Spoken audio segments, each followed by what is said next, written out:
It's Wednesday, November 4th. Welcome aboard to this edition of Barnstable Today. I'm Kevin Friel. And I'm Len Gobeil. We'd like to remind you right at the top that the meetings we cover are available on demand at the town's website, www.town.barnstable.ma.us. A little bit earlier, Kevin had a chance to talk with Tom Lynch, the assistant town manager, in regards to the occasion of what's going on tomorrow night at the Barnstable Town Council meeting. We're here discussing November 5th Town Council agenda and a couple other things that are going on here in Town Hall. First off, Tom, why don't we talk about the budget presentation that Finance Director Milne will be giving the Town Council? Well, I think before we get into the orders of the day for the Town Council, there will be a couple of discussions. One will be a budget policy discussion, and the Town Manager, along with union representatives, will be a part of that.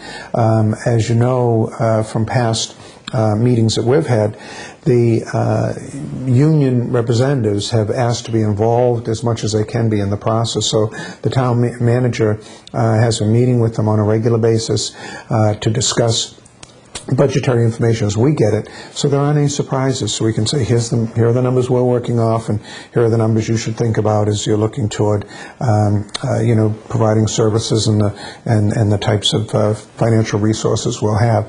So that discussion will take place first. I think that the union members may well make some suggestions to the town council for how things they may consider as they look at developing the budget and policies they may consider, things they have observed in the process, and it's meant to be non-confrontational, but a discussion of a perspective that the unions may have on the budget and suggestions as to how to make improvements. Then the second phase of that will be a financial update from Finance Director Milne. As you may have seen, this past week, the governor came out with $600 million in cuts for the fiscal year 2010 budget. There was bad news for services at the state level and programs that the state funds. Many human service agencies were cut. We've been dealing, as you know, on the bulkhead issues with the Department of Waterways. I understand they lost 6 of their employees, so they're looking at entire divisions or departments and practically eliminating them. I know the Cape Cod Chamber was hit hard with some of their tourism dollars, so the impact is being felt throughout the Cape. The good news, at least in this initial round for town budgets, is that the Chapter 70, the school aid monies, and the local aid monies of the towns were not further reduced. But we can see where the trend is going. We know that this is a big part of any budget. Local aid is a big part of any budget. And if the governor's cuts don't result in the numbers he needs, I think he's going to have to go to local aid again. So there may be changes within 2010, let alone 2011. Well, thanks, Tom, for that update. Now let's get into the order of the day as far as the Town Council is concerned. Now the first is $137,500 from community preservation funds for open space. Now, is this something that we've talked about before? Yeah, I think for regular viewers, they should be able to give this report as well as you or I. But this has been on for a while, not an unduly length of time, but the applicant, for various reasons, has asked for it to be postponed from time to time. As far as we know, today, it will be moving forward. And this is a shared cost of a conservation restriction between the Cotuit Water Company and the Community Preservation Committee to purchase additional land for water protection so that a development down there can be increased in size and density. So we'll see if there's a presentation on that, if that moves forward under old business. Thank you, Tom. All right, now let's talk about the Barnstable Municipal Airport for just a moment. Sure. They have a $356,000 capital budget expense. Could you tell us about those expenses? Yes, there are 2 items submitted by the Airport Commission, and they will be, explaining those to the council. The first one that you just mentioned is for additional design dollars for the terminal renovation, replacement. As you know, they've talked about reducing the size, and anytime you change the components of a plan.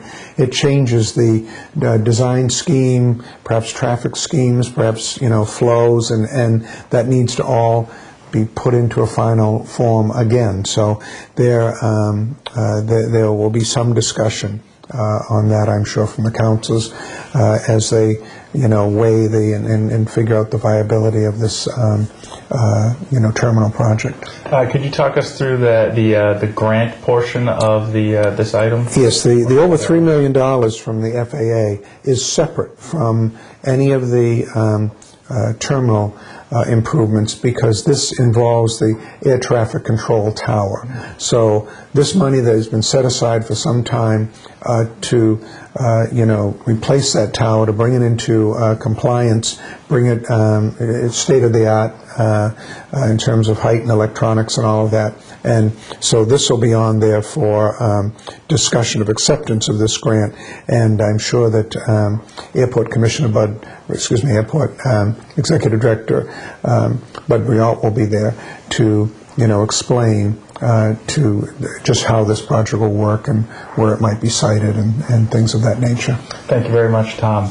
Now let's talk about the $75,000 from Community Preservation Fund for the Payne Black House. What was the Payne Black House, and where might it be located? It's located over in West Barnstable. It was part of the Conant parcel when it was purchased, which is somewhat adjacent to the Lombard Farm property, and it was, I believe, a 26-acre parcel that was purchased for open space, and on it was a home that Fred Conant had lived in, and there was a life tenancy granted to the remaining occupant. That occupant is presently not living in the site, and there's talk about the town trying to purchase that interest in the property, specifically the life estate, so that the property can be controlled by the town and then used for other purposes. Great, Tom. Okay, now there's one other item on the agenda that we have to look at. It's a recall election in Precinct 13. Could you tell us a little bit about that and what's going forward, what we can expect? Well, this was a petition submitted by residents to recall this councilor, Greg Milne, who's the sitting councilor. The councilor has sent a letter in saying that he's not going to resign his position, which is one of the procedural aspects to it. So the council on Thursday will be deciding when the recall election will be held. It has to be held no less than 45 days or no more than 60 days from a date, the date that I think the petition is received and certified. So that clock is ticking, and I understand that has to fall then between December 6th and I think it's December 26th. So sometime within then there will be a special election just for that precinct set on the recall. I think I'd like to say that as long as we'll talk about elections, this will be the last town council meeting coming up with the existing council. The makeup will change. We'd like to thank Tom Lynch, the Assistant Town Manager, for providing us a great insight into what's going to happen at the council meeting. Now let's take a look at the meeting schedule for the remainder of the week. For Wednesday, November 4th at 7 o'clock, the Zoning Board of Appeals has a meeting in the Town Hall hearing room. Also at 7, the Hyannis Main Street Waterfront Historic District Commission meets at 7 o'clock in the Selectmen's Conference Room. Then wrapping up the week on Thursday, November 5th at 7 o'clock, the Town Council has a meeting in the Town Hall hearing room. There are no meetings on Friday, November 6th. Thanks for joining us today. I'm Kevin Friel. And I'm Len Gobeil.